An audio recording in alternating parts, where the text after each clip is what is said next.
Bom, finalizando a botânica, finalizando a fisiologia vegetal, nós vamos então agora para a aula de movimentos vegetais e fotoperiodismo. Bem tranquilinho, sem maiores problemas, e aí nós fechamos essa parte de botânica, perfeito? Então vamos lá. Primeiro, movimentos vegetais. É claro, né, ô cabeçudo, que você não vai achar que a planta vai levantar as raízes e vai sair correndo. Joia? Mas as plantas, elas apresentam movimentos, como por exemplo, aí na folha da planta carnívora, ela fecha para pegar o inseto. Tudo bem? Tranquilo? Então, são movimentos vegetais. Existem três tipos de movimento. Três tipos básicos, depois tem subtipos. Você tem os tactismos, os tropismos e os nastismos. Esse que eu falei agora da folha da planta carnívora, esse aí é um nastismo, como nós veremos mais adiante. Então vamos lá. Tactismo. Pessoal, tactismo, grava isso, por favor. Cadê meu... Aqui a cor. Ó, são movimentos de deslocamento. Como eu falei, a planta não anda, pelo amor de Deus. É deslocamento de estrutura. Como, por exemplo, existe um fototactismo dos cloroplastos. Por exemplo, aqui tem a luz, olha só, aqui tem a luz, perfeito? Os cloroplastos, eles migram para onde está a luz, então isso é um fototactismo. As algas também têm fototactismo, porque elas migram em direção aonde tem mais luz. Presta atenção numa coisa, Esse termo aqui, a gente começou a usar para planta, mas ele pode ser utilizado para animais também. Tá? Por exemplo, os cloroplastos aqui têm fototactismo positivo, porque ele vai em direção ao estímulo. Que estímulo é esse?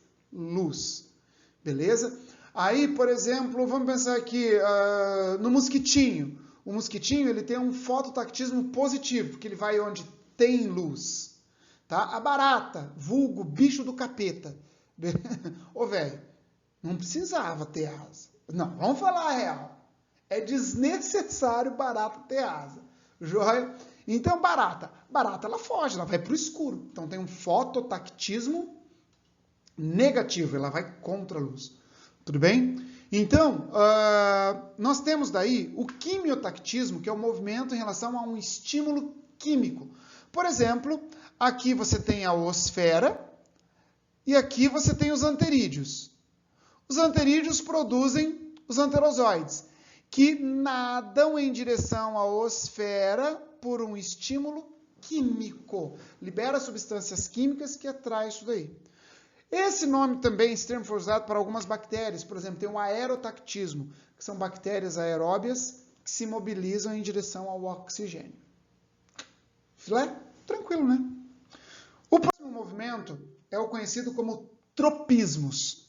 Os tropismos, eles são movimentos de curvatura e que depende da direção de um estímulo.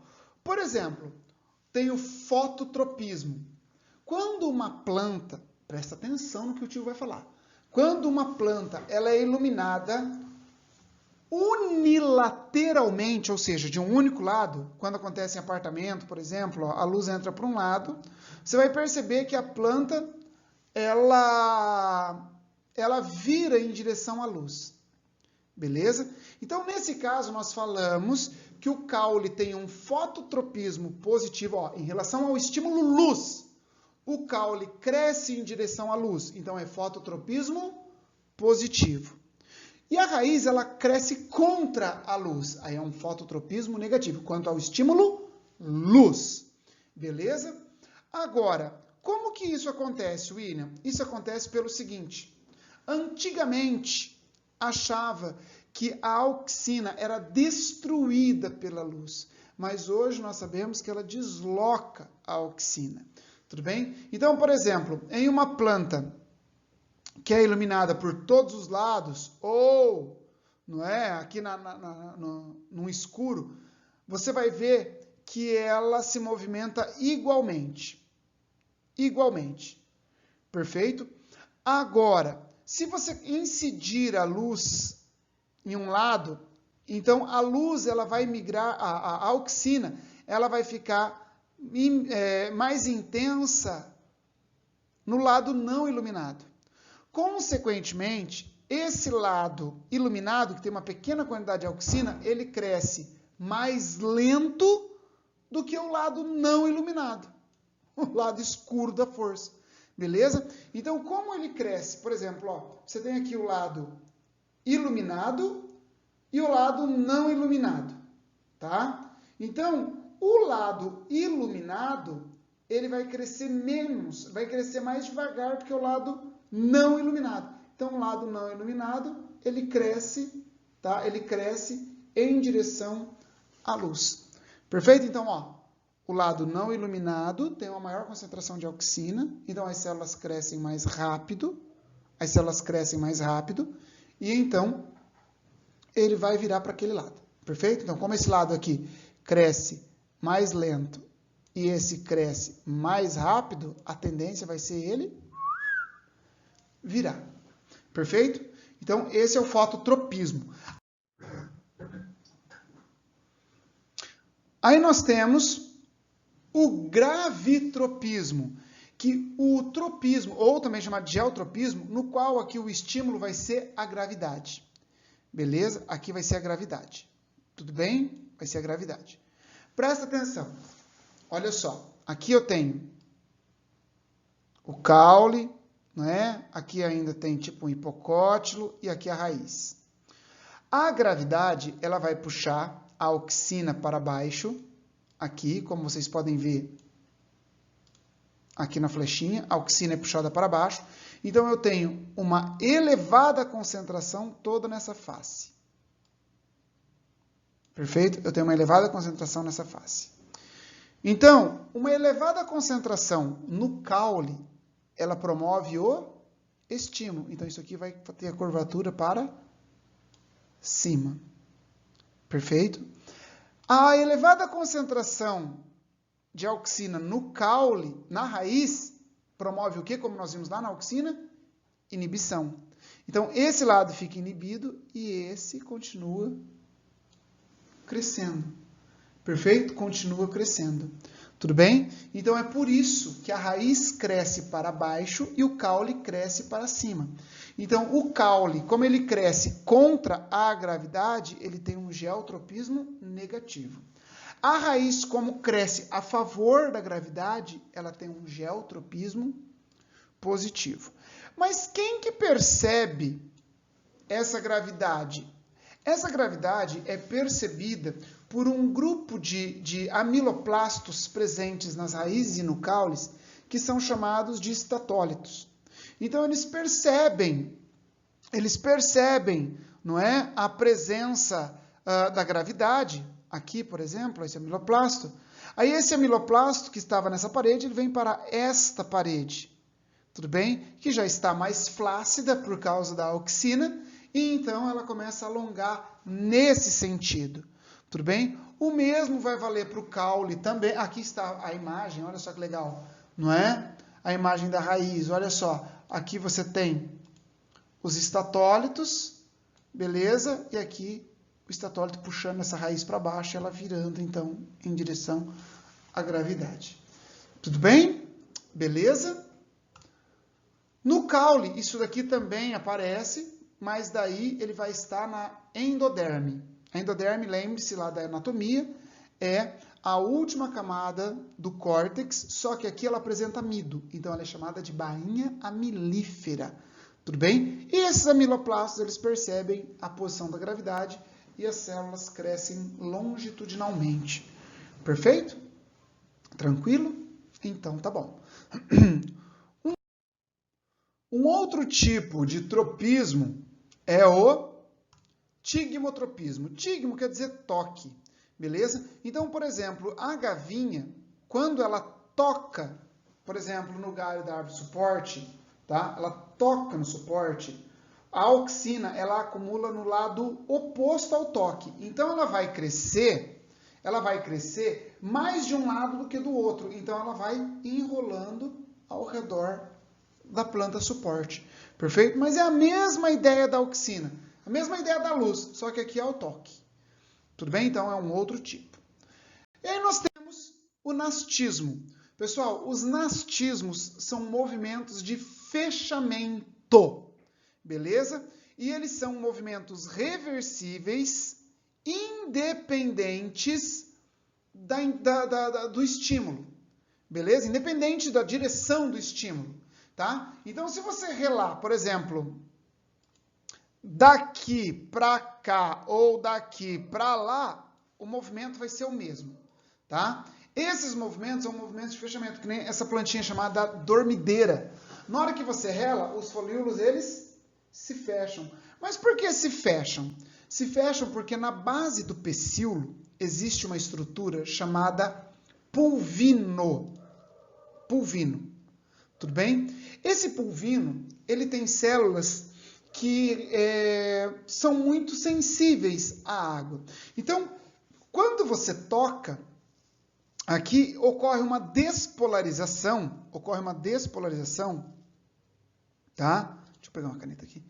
E o potássio e o cloro saem da face inferior do pulvino e vai para a face superior, aqui. Perfeito? Essa na face normal, aí ela fica aberta.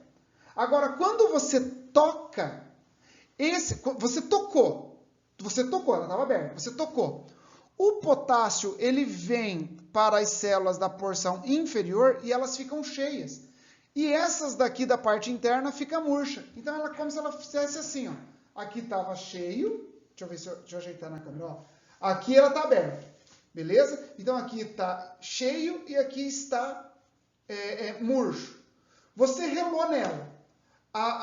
O potássio, ele vai vir para cá, essas células vão ficar mais concentradas, atraem água, essa daqui vai inchar e essa daqui vai murchar. Então, ela faz esse movimento, que é o movimento de fechamento.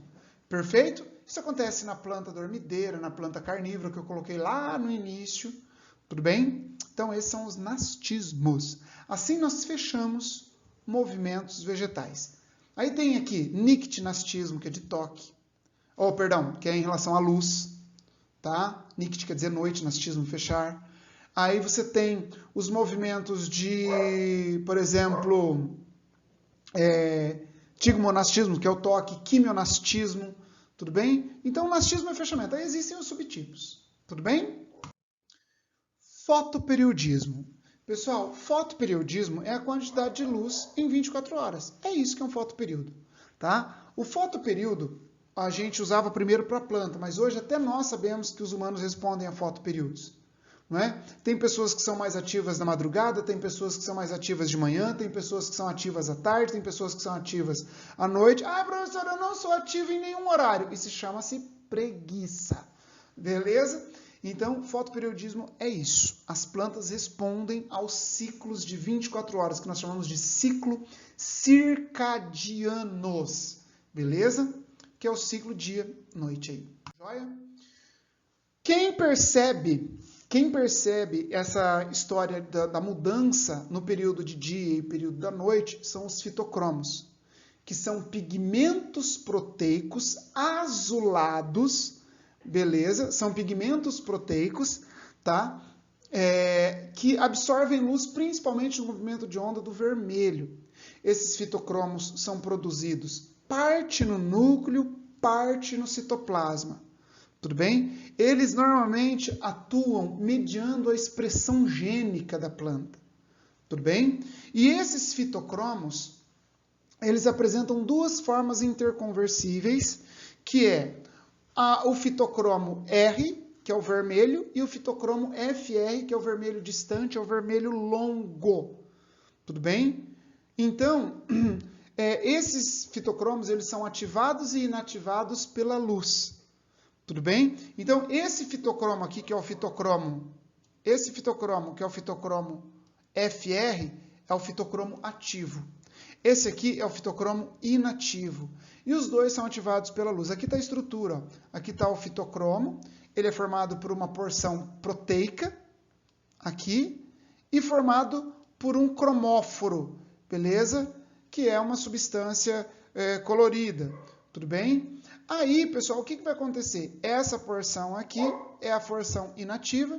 Quando ele recebe a luz, ele fica ativado, que é a sua forma trans.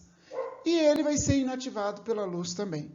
Coloquei essa estrutura só para você mostrar, para ver que a ativação é pela mudança isomérica dessa estrutura. Não preciso ficar gravando isso daí não. Tudo bem? Aí nós temos o seguinte, nós temos duas formas interconversíveis, o fitocromo ativo e inativo, que é ativado pela luz.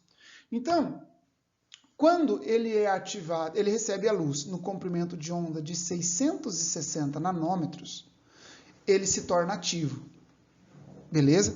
Quando ele recebe luz no comprimento de onda de 730 nanômetros, ele se torna inativo. Ô William, mas na luz branca não tem todos os comprimentos de onda? Exatamente, tem todos os comprimentos de onda. Então ele fica ativo, inativo, ativo, inativo, ativo, inativo, mas a planta consegue manter uma grande quantidade deles ativos durante o dia. Beleza? Por quê? Durante a noite ele é inativado lentamente. Presta atenção que isso vai ser importante daqui a pouco. Ele é convertido durante a noite lentamente e inativo. Quando esse fitocromo está ativo, ele desempenha uma função de estímulo ou inibição. Durante o dia ele estimula a abertura dos estômatos. Tudo bem? Ele é importante para floração e também para germinação de semente. A abertura estomática nós já vimos lá na transpiração. Tudo bem? Então vamos para a floração. Em relação à floração, existe um fotoperíodo crítico. O que é fotoperíodo crítico? Ele é um limite de luz recebida por uma planta que vai permitir ou não a floração. Então, ele é um valor limite que a planta tem que receber de luz para florescer ou não florescer. Beleza? A professora, e se ela não florescer? Ela vai continuar crescendo, ela só não floresceu. Beleza? E de acordo com o fotoperíodo crítico, tá? Esse valor vai variar de espécie para espécie e nós temos 3 tipos de planta. Planta de dia curto, planta de dia longo e plantas neutras. Tudo bem? Tudo isso quem determina também é o fitocromo. Tá? O que é fotoperíodo crítico? Então é um limite. Pessoal, eu falei para vocês que cada planta tem um, então você não precisa decorar. Você tem que aprender a interpretar os dados. Vamos imaginar que eu tenho um fotoperíodo crítico genérico aqui. Um fotoperíodo crítico genérico. Beleza? Então é genérico. 13 horas. Podia ser N números aí. Eu coloquei 13 horas. Eu tenho um fotoperíodo crítico de 13 horas aqui. Vamos imaginar que a planta ela floresce recebendo um valor igual ou menor ao fotoperíodo crítico. Beleza? Se é igual ou menor, então, ou seja, 13, 12, 11, essa planta é planta de dia curto. Quer dizer, ela vai florescer ali no outono, que os dias ficam menores. Beleza? Que os dias ficam menores, elas vão florescer por ali. Tudo bem? Vai florescer ali, recebendo às vezes 8 horas de sol, 10 horas de sol, beleza? Mas é que o valor limite dela é 13. Se ela receber 13 horas e 15 minutos, ela não floresce.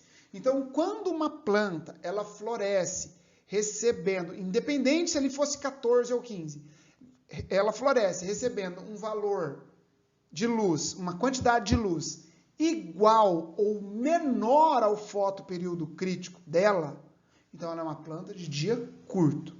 Na planta de dia longo, tá? Ela vai ser o inverso.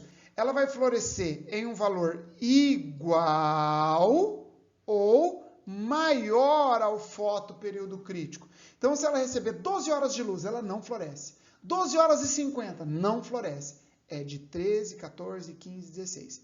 Tá? Aí vai ser planta de dia longo. E esse valor, pessoal, é assim, tem planta que recebeu uma vez, já é o suficiente. Tem planta que recebeu isso, precisa receber isso em uma semana. Então, é variável de planta para planta. Mas você tem que interpretar que se ela floresceu recebendo um valor igual ou menor, dia curto.